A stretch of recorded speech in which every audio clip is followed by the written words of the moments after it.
تو میرے نبی نے کہا روزے کے بدلے میں تمہیں اللہ ملے گا، نماز کے بدلے جنت، حج کے بدلے جنت، زکوٰۃ کے بدلے جنت، ذکر کے بدلے جنت، تہجد کے بدلے جنت، خیرات کے بدلے جنت، اور روزے کے بدلے تمہیں اللہ ملے گا، اللہ ملے گا، اللہ ملے گا۔ تو اس وقت ایک فرض ہم پر آیا ہوا ہے، دن میں روزہ ہے، اس کا ایک فرض 70 کے برابر ہے، اس کا ایک نفل فرض کے برابر ہے، اور اس میں رات کو تراویح ہے، تراویح کے ہر سجدے پر 1500 نیکی ہے، ہر سجدے پر جنت میں ایک محل ہے جس کے 60,000 سونے چاندی کے دروازے ہیں، اور ہر سجدے پر ایک درخت لگتا ہے جس کے نیچے 100 سال گھوڑا دوڑ سکتا ہے، ٹھیک؟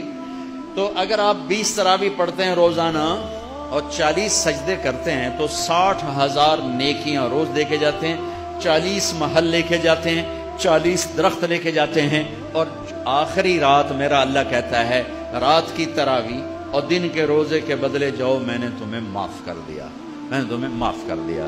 میرے بھائیو، یہ غمخواری کا مہینہ ہے، یہ محبت کا مہینہ ہے۔ میرے بھائیو، اپنے روزے کی حفاظت کرو۔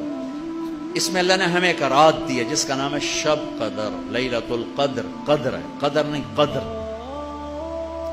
قدر کسے کہتے ہیں؟ شب قدر۔ قدر کا کیا مطلب ہے؟ قدر کا مطلب ہے عزت، مرتبہ، بلندی۔ تو اللہ کہہ رہا تمہیں ایک مرتبے والی رات دی، عزت والی رات دی، مرتبے والی رات دی۔